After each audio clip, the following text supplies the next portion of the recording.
नमस्कार, agenda India का में आपका स्वागत है। आपके साथ मैं हूं चंदन सिंह। अगले 1 घंटे तक हम आपको वो खबरें दिखाएंगे जो इंडिया के एजेंडे में सबसे ऊपर है और जिनका असर हम पर पड़ना तय है। सबसे पहले आपको दिखाएंगे कैसे पाकिस्तान में बैठे आतंक के आका हाफिज मोहम्मद सईद और मसूद अजहर ने रची थी कश्मीर को दहलाने की साजिश। इस आतंकी जोड़ी ने बड़े हमलों को अंजाम देने का प्लान बनाया था, लेकिन पहले बारामूला और फिर जम्मू में इनके टेरर प्लान को नाकाम कर दिया गया। आज की दूसरी सबसे बड़ी खबर हम आपको दिखाएंगे आस्था पर बुलडोजर के आक्रमण की। राजस्थान के अलवर में मंदिर पर बुलडोजर चलाया गया और इस पर सियासी घमासान मच गया। सवाल उठ रहे हैं कि मंदिर तोड़ना किस मास्टर प्लान का हिस्सा था।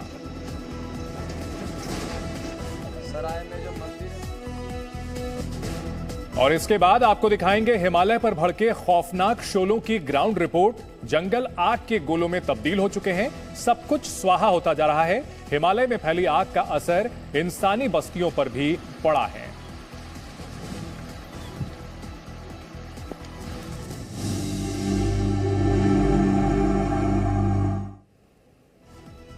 सबसे पहले बात करते हैं पाकिस्तान के उस आतंकी जोड़ी की जो कश्मीर में एक बार फिर से दहशत की दुकान खोलने के काम में जुट गई है। ग्लोबल टेररिस्ट मसूद अजहर और हाफिज सईद की जहरीली जोड़ी कश्मीर में आतंक के बारूद से हमले की साजिश रच रही है। वैसे तो हाफिज सईद को 31 साल कैद की सजा सुनाई गई है, लेकिन लश्कर तैयबा का सरगना हाफिज मोहम्मद सईद अब भी सक्रिय है। उसने अपने सबसे भरोसेमंद कमांडर को कश्मीर में खून खराबा मचाने के लिए भेजा था, लेकिन इससे पहले कि उसका कमांडर अपने खूनी मंसूबों में कामयाब हो जाता, उसे जहन्नुम पहुंचा दिया गया। देखिए कैसे बारामूला में हाफिज के कमांडर को सुरक्षा बलों ने गोलियों से भून डाला।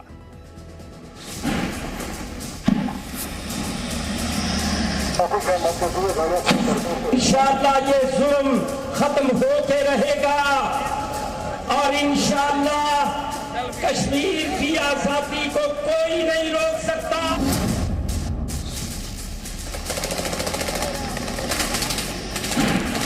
जो धुआं उठ रहा है बस्ती में, वो एक्चुअल स्पॉट है जहां पर पिछले 30-32 घंटों से मुठभेड़ चली है।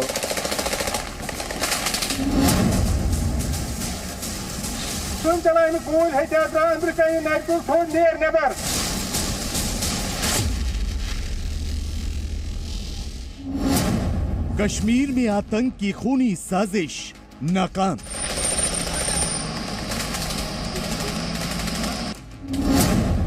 हाफिज सईद के टॉप कमांडर का काम तमाम।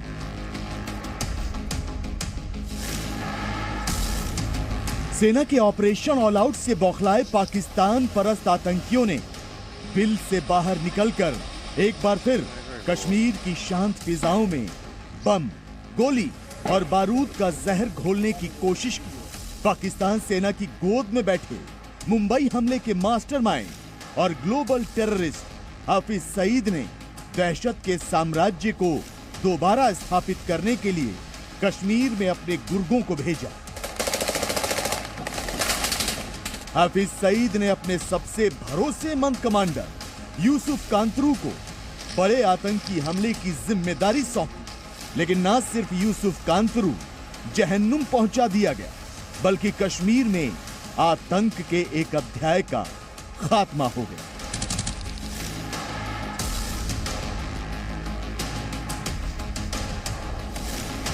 गुरुवार की शाम का वक्त था। सुरक्षा बल गश्त कर रहे थे, तभी जम्मू कश्मीर पुलिस को सीक्रेट इंफॉर्मेशन मिली कि 5 आतंकी एक मकान में छिपे हुए हैं। पता चला कि इनमें से 2 आतंकी पाकिस्तान मूल के हैं, जबकि 3 स्थानीय। फिर क्या था? जम्मू कश्मीर पुलिस और सीआरपीएफ ने ज्वाइंट ऑपरेशन के तहत मकान को घेर लिया, लेकिन आतंकियों को इसकी खबर हो गई और उन्होंने सुरक्षा बल पर गोलियां बरसानी शुरू कर दी। कल शाम में बडगांव पुलिस को एक इन्फॉर्मेशन मिला था कि 4 से 5 टेररिस्ट छिपे हुए। बडगांव पुलिस और आर्मी का 62 राष्ट्रीय राइफल मिलकर कॉर्डन लॉन्च किया। जब अर्ली मॉर्निंग लगभग 3:40 में सर्च शुरू हो गया तो अंदर से फायरिंग आए। सुरक्षा बल ने आतंकियों को चारों तरफ से घेर लिया। दबे पांव आतंकियों के छिपे होने की जगह की नाकेबंदी कर दी। यही नहीं, मुठभेड़ के दौरान फैजल नाम के एक आतंकी को सरेंडर करने का मौका भी दिया। सुरक्षा बल फैजल के पिता को मुठभेड़ वाली जगह पर लेकर आए। देखिए कैसे आतंकी फैजल के पिता ने अपने बेटे से हथियार डालने की गुहार लगाई।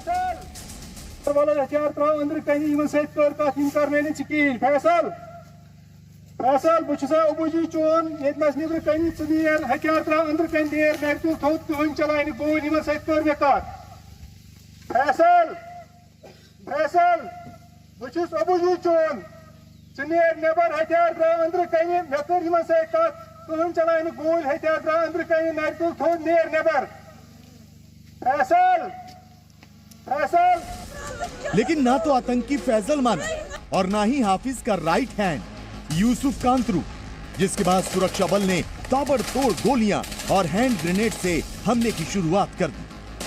कई घंटे तक चली मुठभेड़ के बाद लश्कर के कमांडर यूसुफ कांतरू को मार गिराया गया। यूसुफ कांतरू 5 मार्च को बारामूला में सरपंच मंजूर अहमद बांगरू की हत्या में शामिल था।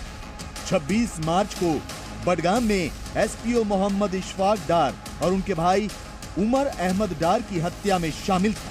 और 23 सितंबर 2020 को खाग बडगाम के ब्लॉक विकास परिषद चेयरमैन भूपेंद्र सिंह की हत्या में भी यूसुफ कांतरू का ही हाथ था।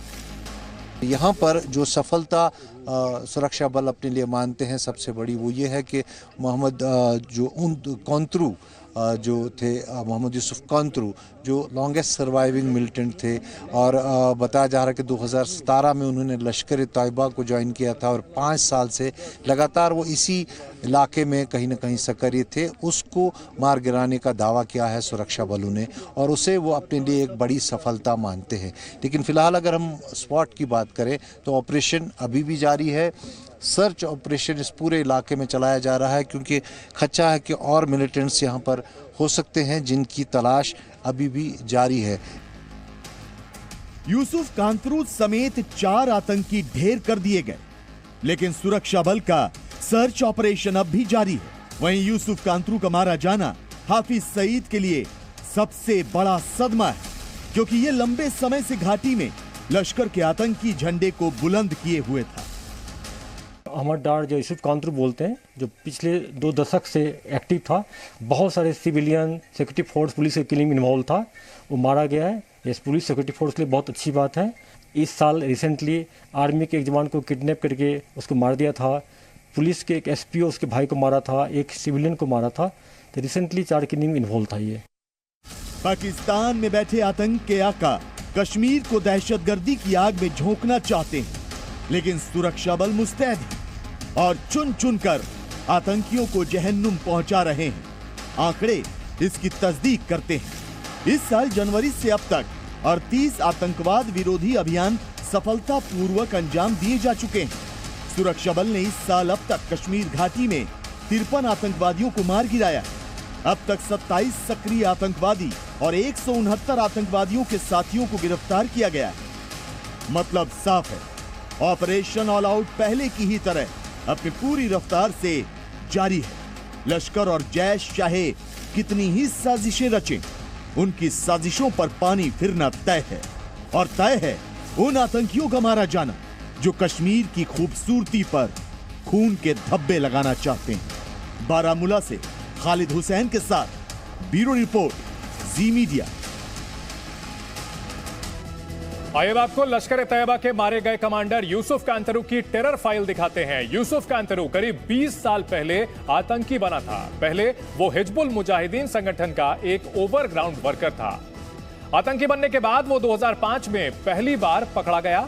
साल 2008 में वो जेल से रिहा हुआ। करीब 4 साल बाद 2012 में दोबारा से वो आतंकी बन गया। यानी ये आतंकी बना, जेल गया, बाहर निकलने के बाद दोबारा फिर आतंक के टेरर नेटवर्क में शामिल हो गया। कुछ समय बाद फिर से पकड़ा गया और जब 2015 में उसे रिहा किया गया तो 2016 के आखिर में दोबारा आतंकी बन गया। पुलिस रिकॉर्ड के मुताबिक जनवरी 2017 की शुरुआत में कांतरू ने लश्कर तैयबा का हाथ थामा। उसने पाकिस्तान जाकर आतंकी गतिविधियों की ट्रेनिंग ली थी। साल 2018 में लश्कर ने उसे बडगाम, श्रीनगर, बारामूला का डिविजनल कमांडर बनाया। उसके बाद बड़गाम, बारामूला और श्रीनगर में लश्कर के लिए 1 दर्जन आतंकियों की भर्ती करने के अलावा ओवरग्राउंड वर्करों का बड़ा नेटवर्क भी कांतरू ने ही तैयार किया था। और इसी वजह से कहा जा रहा है कि यूसुफ कांतरू का मारा जाना सुरक्षा बलों के लिए एक बहुत बड़ी उपलब्धि है। और जम्मू कश्मीर की अगर बात की जाए तो जम्मू कश्मीर से लगातार बड़ी खबर आ रही है इस वक्त की कि सुंजवा में आतंकी हमले की एनआईए जांच शुरू हो गई है। जांच के लिए एनआईए की टीम मौके पर पहुंच चुकी है। सुरक्षा बलों ने मुठभेड़ में 2 आतंकवादियों को मार गिराया है, जबकि एक जवान भी शहीद हुआ है। आतंकियों ने पूरी रणनीति बना करके पहले एक कैंप पर निशाना साधा। कैंप पर निशाना साधने के बाद उस दौरान वहां एक एएसआई की मौत हो गई, वो शहीद हो गए। उसके बाद जो बस वहां आ रही थी सपोर्ट करने के लिए, आतंकियों से लोहा लेने के लिए, और उस पर भी घात लगा करके हमला किया गया। यानी आतंकी पूरी तैयारी के साथ आए थे। उन्होंने फिदाइन वेस्ट भी पहना हुआ था। उनके पास से उनके बैग में बड़े पैमाने पर वो सामान था जिसमें एनर्जी ड्रिंक्स भी थी, खाने पीने का सामान था। यानी पूरी तैयारी के साथ आए थे। और एनआईए की टीम अब इस मामले की जांच के लिए जम्मू कश्मीर पहुंच चुकी है। तस्वीरें सामने आनी शुरू हो चुकी हैं। आतंकियों ने हमला किया और उसके बाद भाग करके एक घर में घुस गए थे। एनकाउंटर में 2 आतंकियों को ढेर कर दिया गया और एक जवान शहीद हुआ है। शहीद को श्रद्धांजलि दी गई। वीडियो भी सामने आ चुका है किस तरह से आतंकी भागता हुआ एक घर में छिप रहा है।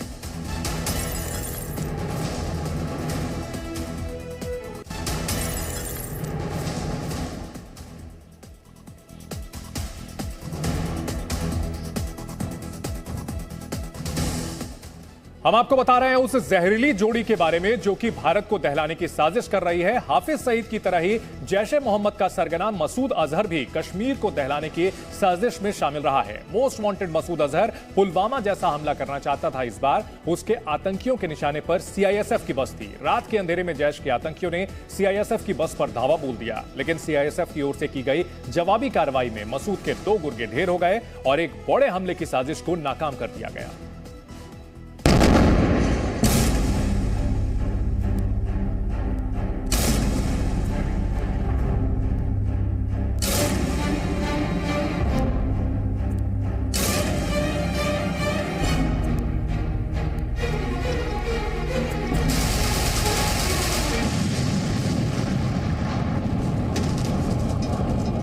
अपनी टीवी स्क्रीन पर आप 2 तस्वीरें देख रहे हैं। पहली तस्वीर जम्मू के सुंजवान की है, जहां आज तड़के आतंकियों ने सीआईएसएफ की बस पर हमला कर दिया। आतंकियों ने बस को निशाना बनाकर ताबड़तोड़ फायरिंग की और ग्रेनेड भी फेंके। बाद में दोनों आतंकवादियों को मार गिराया गया। दूसरी तस्वीर का दर्द आप आज भी नहीं भूले होंगे। ये पुलवामा की तस्वीर है, जहां फिदाइन हमले में सीआरपीएफ के 40 जवान शहीद हो गए थे। 14 फरवरी 2019 की उस दोपहर आतंकियों ने सीआरपीएफ के काफिले को निशाना बनाया था। करीब 100 किलो विस्फोटक से लदी एक कार को आतंकियों ने जवानों की एक बस से टकरा दिया था। ये उस टक्कर की बाद की तस्वीर हैं।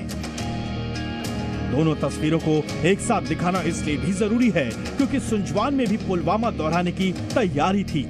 हमलावर आतंकी तबाही का पूरा सामान साथ लेकर आए थे। हालांकि उनकी साजिश नाकाम हो गई, उन्हें मार गिराया गया। 5 घंटे ये एनकाउंटर जो है ये चलता रहा और इन 5 घंटों में जो है मिलिटेंट्स जो है 5 घंटे में सुरक्षा बलों ने मिलिटेंट को जो है वो मार गिराया, उनको न्यूट्रल कर दिया। और उनके कब्जे से जिस तरीके से अधिकारियों का कहना है कि उनके कब्जे से जो हथियार मिले हैं, गोला बारूद बरामद हुआ है और AK राइफल्स जो मिली हैं, वो राइफल्स जो हैं और वो हथियार जो थे उससे साफ जाहिर है कि मिलिटेंट्स के इरादे जो थे कोई बड़ी कार्रवाई करने थे, कि फिदाई मिलिटेंट्स बताया जा रहा है। जिस बस को निशाना बनाया गया उसकी तस्वीरें यही बताती हैं। गोलियों ने बस की लोहे की दीवारों को छलनी कर दिया, खिड़कियों के कांच टूटकर बिखर गए। बस के अंदर भी आतंकियों की गोलियों के निशान साफ दिखे। जगह जगह खाली कारतूस, जवानों की टोपियों और दूसरा सामान बिखरा नजर आया। आतंकियों ने बस के आगे चलने वाली पुलिस की एक पेट्रोलिंग गाड़ी पर भी ग्रेनेड से हमला किया। आसपास की दीवारों और घरों के गेट में ग्रेनेड से निकले छर्रे और गोलियों के निशान नजर आए। पुलिस के मुताबिक घात लगाकर बैठे इन आतंकियों ने सीआईएसएफ जवानों की बस पर सुबह करीब 3:15 बजे हमला किया। इस दौरान उन्होंने न सिर्फ फायरिंग की बल्कि ग्रेनेड भी फेंके। CISF की ये वो बस है और इस बस की हालत आप देख सकते हैं। ये ड्राइवर सीट है, यहाँ पे गोलियों के निशान किस तरीके से लगे हुए हैं और ये पूरे जो गोलियों की जगह जगह जो है इस बस में जो है निशान लगे हुए हैं। शीशे बुरी तरह से चूर चूर हुए हैं। ये उस स्पॉट पे बस उस समय पहुंची थी और इस बस में जो है 15 CISF के जो है जवान इसमें सवार थे। ये बस का जो है एंट्रेंस है यहाँ पे, और यहाँ पे गोलियों की आप देख सकते हैं पूरे के पूरा जो है गोलियों की वजह से ये पूरा जो है छलनी हुआ है और ये बस के अंदर का इलाका है। और ये बस से देख सकते हैं ये आर्मी ड्यूटी पे, पुलिस ड्यूटी पे ये बस जो है यहाँ पे लगाई गई थी और इस बस में जो है CRPF CISF के जो है जवान सवार थे। हमले के बाद बस में मौजूद CISF जवानों ने भी मोर्चा संभाला और जवाबी फायरिंग शुरू की। पलटवार होते ही आतंकी वहां से भाग निकले और थोड़ी ही दूरी पर मौजूद एक घर में छिप गए और वहीं से गोलीबारी शुरू कर दी। CISF ने जब रिटेलिएट किया और पुलिस की तरफ से जो कि इस इलाके में कार्डन और सर्च किया हुआ था, तो उसके बाद पुलिस की जो रिटेलिएशन जब हुई तो उसके बाद मिलिटेंट जो हैं इस इलाके से जो है भागते हुए, इस गली से भागते हुए नज़दीक एक जो है घर में जो है वो चले गए। और वहाँ पे जो है ये देख सकते हैं, ये यहाँ की जो दुकानें हैं, यहाँ के भी शटर हैं, ये सारे देख सकते हैं किस तरीके से यहाँ पे स्प्लिंटर्स लगे हुए हैं। मिलिटेंट जो है उनका हमला कितना ज़बरदस्त था। जम्मू में जिस जगह यह हमला हुआ उस जगह से करीब 2 दिन बाद ही प्रधानमंत्री नरेंद्र मोदी का एक कार्यक्रम है। ऐसे में बड़ा सवाल यह कि क्या पीएम का दौरा आतंकियों के निशाने पर था? क्या यह हमला एक बड़ी आतंकी साजिश का हिस्सा है? दरअसल अगर बात की जाए इस हमले की तो प्रधानमंत्री नरेंद्र मोदी जो 24 अप्रैल को जम्मू के दौरे पर जा रहे हैं वहां के पल्ली गांव में पहुंचेंगे और पल्ली गांव पीएम के दौरे से ठीक 2 दिन पहले ही वहां से कुछ ही दूरी पर यह हमला हुआ है। सुंजवान के जिस इलाके में यह हमला हुआ है वो पीएम के सभा स्थल से सिर्फ 15 किलोमीटर की दूरी पर है। समझा जा सकता है कि पीएम का जो सभा स्थल है वहां से ठीक 15 किलोमीटर की दूरी पर यह आतंकी हमला किया गया है। आतंकी किसी बड़े हमले के फिराक में थे और उसकी टाइमिंग बड़े सवाल खड़े कर रही है और इसी को लेकर के अब कहा जा रहा है कि क्या यह जो हमला किया गया था इसके निशाने पर प्रधानमंत्री नरेंद्र मोदी का दौरा था।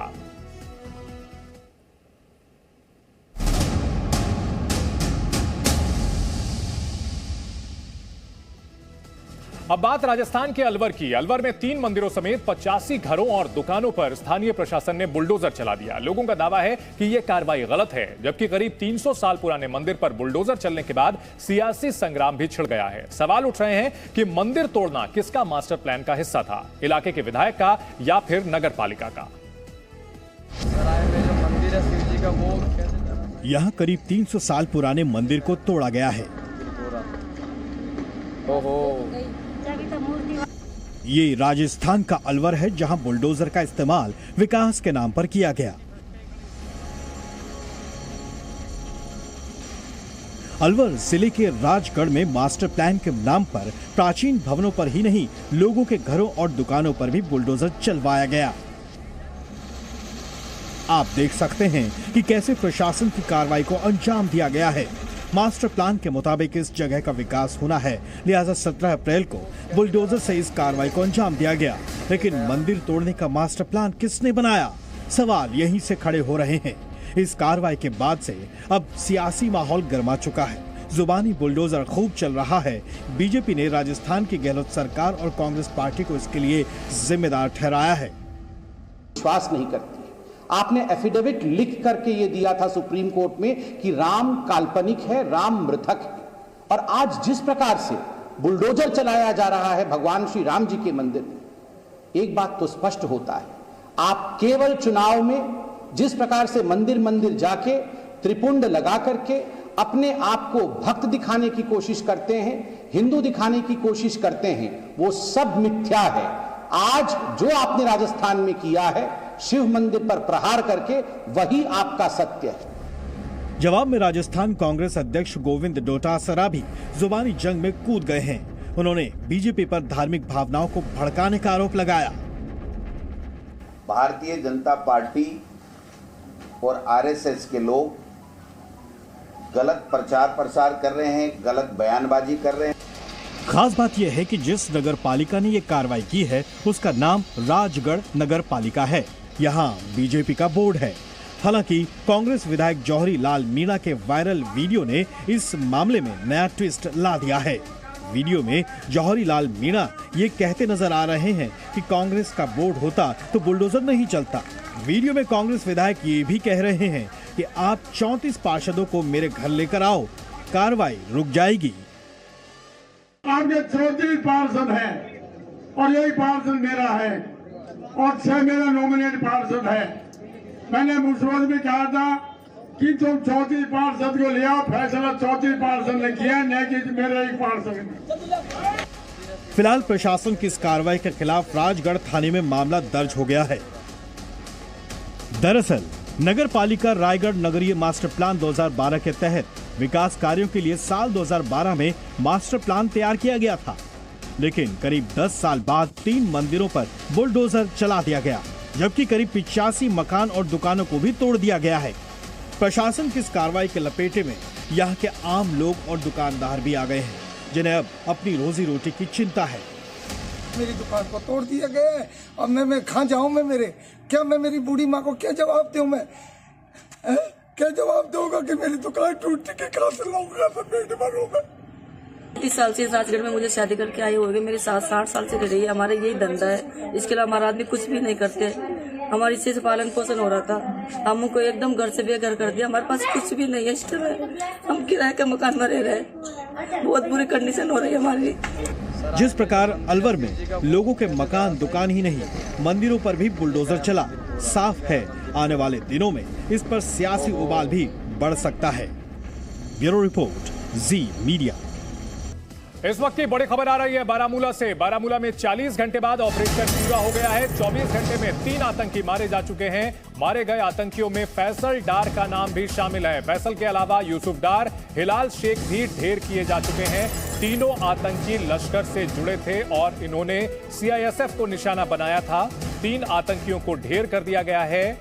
इस वक्त की बड़ी खबर, बारामूला में 40 घंटे बाद ऑपरेशन पूरा हो गया है। 24 घंटे में 3 आतंकी मारे जा चुके हैं। मारे गए आतंकियों में फैसल का नाम भी है। फैसल के अलावा यूसुफ डार, हिलाल शेख भी ढेर किए जा चुके हैं। तीनों आतंकी लश्कर से जुड़े हुए थे।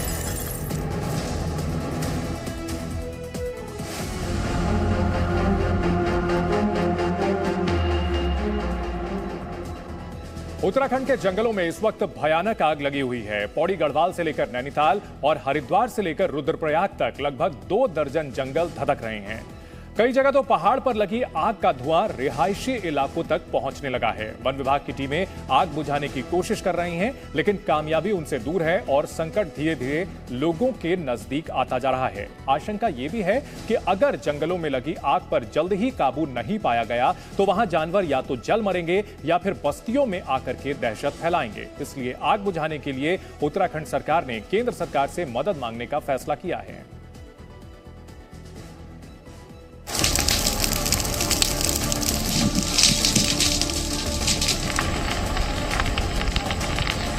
उत्तराखंड के जंगलों में लगी आग बुझने का नाम नहीं ले रही। पिछले 10 दिनों से उत्तराखंड का जंगल यूं ही धू धू कर जल रहा है। कई शहरों में पहाड़ों पर दूर दूर तक जलते जंगल और उठता हुआ धुआं दिखाई दे रहा है। रात के अंधेरे में जंगलों की आग लोगों को और डरा रही है। उत्तराखंड के 5 अलग अलग इलाकों की ये तस्वीर है और हर तस्वीर बता रही है कि हर दिन ये आग फैलती जा रही है। मौसम के चढ़ते पारे से उत्तराखंड के जंगलों में धधकती आग रोज विकराल हो रही है।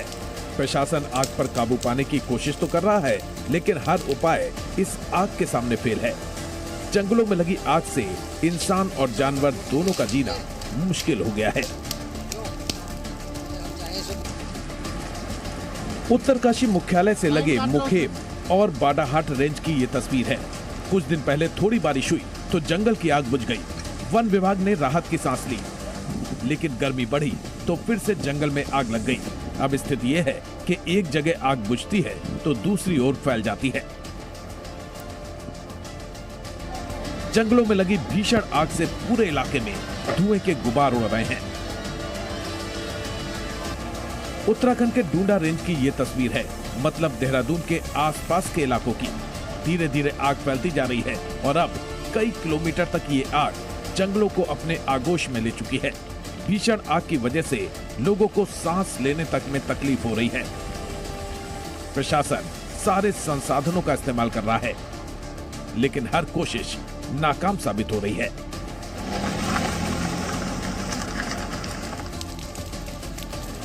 नैनीताल में पिछले 15 दिनों में जंगल में आग लगने की करीब 26 घटनाएं सामने आई हैं। सबसे ज्यादा और जबरदस्त आग बेताल घाट के आसपास लगी हुई है। 9 इलाके में ऐसी आग है कि बुझने का नाम नहीं ले रही है और इस आग की वजह से नैनीताल में टूरिस्ट नहीं पहुंच रहे हैं।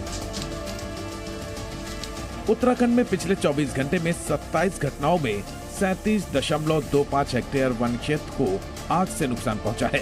15 फरवरी से अब तक आग की 501 घटनाओं में 663.94 हेक्टेयर वन क्षेत्र प्रभावित हुआ है।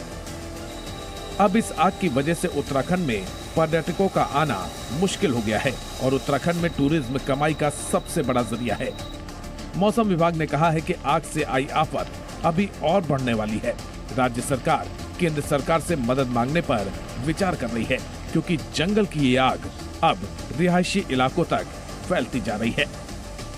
ब्यूरो रिपोर्ट, जी मीडिया। आपको ये जानकर हैरानी होगी कि उत्तराखंड ही नहीं, इस वक्त हिमाचल प्रदेश से लेकर आंध्र प्रदेश और राजस्थान से लेकर अरुणाचल प्रदेश तक जंगल जल रहे हैं। जंगलों की आग पर नजर रखने के लिए पर्यावरण और वन मंत्रालय ने वन अग्नि जियो पोर्टल बनाया है। इस पोर्टल पर जंगल में आग के रियल टाइम डेटा के मुताबिक देश में 85 जगह पर जंगलों में बड़े पैमाने पर आग लगी हुई है। उत्तराखंड में हालात सबसे भयावह हैं, सबसे गंभीर हैं। यहां 23 जगहों में जंगलों में भयानक आग लगी हुई है। उत्तराखंड के अलावा अगर बात की जाए मध्य प्रदेश की, तो यहां 18 जगह पर जंगलों में आग की लपटें धधक रही हैं। उत्तराखंड और मध्य प्रदेश ही नहीं, यूपी के सोनभद्र जिले में 2 जगह जंगलों में लार्ज स्केल यानी बड़े पैमाने पर आग लगी हुई है। इसके अलावा ओडिशा में 12 जगह जंगल जल रहे हैं, यानी जंगलों को भारी नुकसान हो रहा है, जंगल की आग धधक रही है।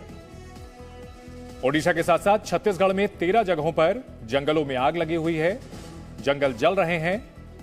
अरुणाचल प्रदेश के अपर सुबानसिरी जिले में भी आग लगी हुई है। वहीं झारखंड के गढ़वा जिले में जंगल में 1 जगह आग लगी हुई है। उत्तर और पूर्वी भारत के साथ साथ महाराष्ट्र में अगर बात करें तो यहां भी 4 जगह जंगल जल रहे हैं, जंगल की आग धधक रही है। दक्षिण भारत में आंध्र प्रदेश के जंगलों में 7 जगह, आंध्र प्रदेश के पड़ोसी राज्य तेलंगाना में 3 जगह जंगल की आग लगी हुई है। वहीं राजस्थान के प्रतापगढ़ जिले में भी 1 जगह जंगल से आग की लपटें देखी गई हैं।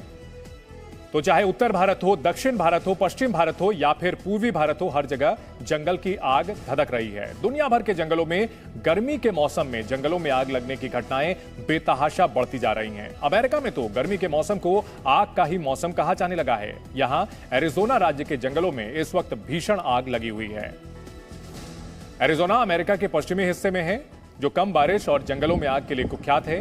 वहां फ्लैगस्टाफ नाम का एक इलाका है जहां जंगल में 17 फरवरी को पहली बार आग लगी थी।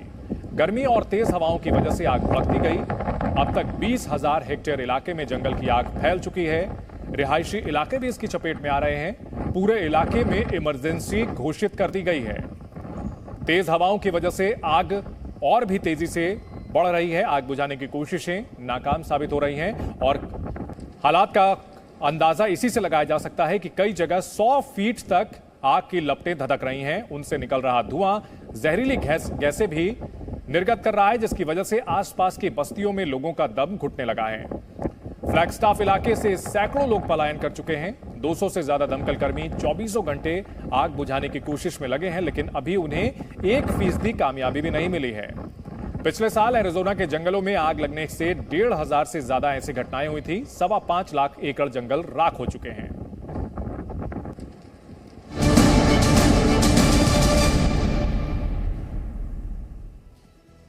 हनुमान जयंती पर शोभा यात्रा के दौरान दंगे की चपेट में आए दिल्ली के जहांगीरपुरी में अब शांति है। हिंसा के बाद आज जुमे की पहली नमाज भी वहां पुलिस के पहरे में शांति से निपट गई, लेकिन जहांगीरपुरी पर सियासी बवाल थमने का नाम नहीं ले रहा। प्रशासन ने तनाव को देखते हुए जहांगीरपुरी के सी ब्लॉक में मस्जिद वाली गली की बैरिकेडिंग कर रखी है। आसपास के लोगों को भी उधर जाने की इजाजत नहीं है, लेकिन राजनीतिक पार्टियों के नेता वहां जाने की जिद पर अड़े हुए हैं।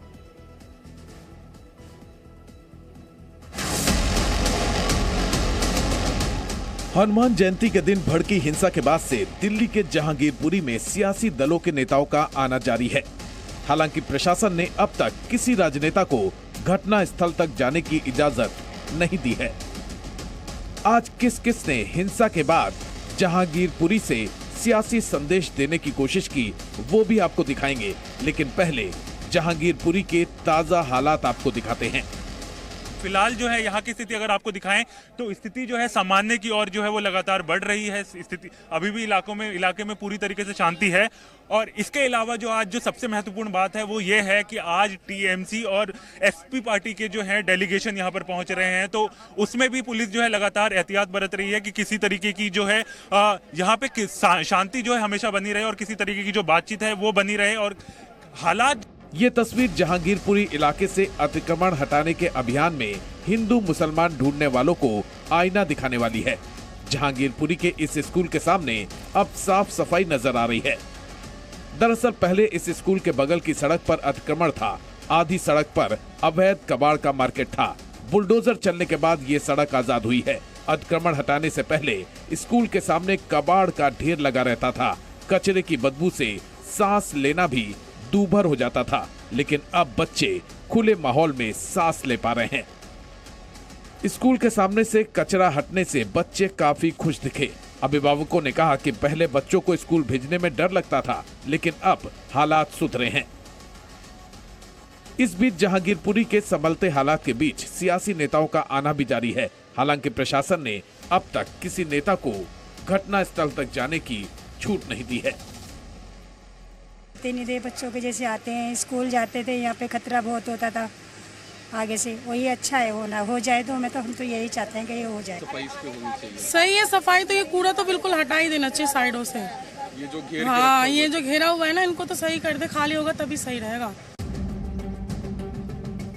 आज डी राजा की अगुवाई में सीपीआई का प्रतिनिधिमंडल जहांगीरपुरी पहुंचा, लेकिन दिल्ली पुलिस ने उन्हें बैरिकेडिंग के पास ही रोक दिया। सीपीआई के नेता विवादित इलाके में जाने की जिद कर रहे थे।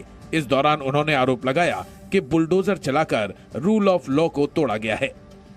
सीपीआई के अलावा टीएमसी का डेलीगेशन भी जहांगीरपुरी पहुंचा, लेकिन उसे भी घटना स्थल पर जाने की इजाजत नहीं मिली। सांसद शफीकुर रहमान की अगुवाई में समाजवादी पार्टी के नेता भी जहांगीरपुरी पहुंचे। घटना स्थल तक जाने की कोशिश की, लेकिन इनके सामने भी प्रशासन दीवार बनकर खड़ा हो गया। समाजवादी पार्टी के डेलीगेशन को भी बैरिकेडिंग से आगे नहीं जाने दिया गया।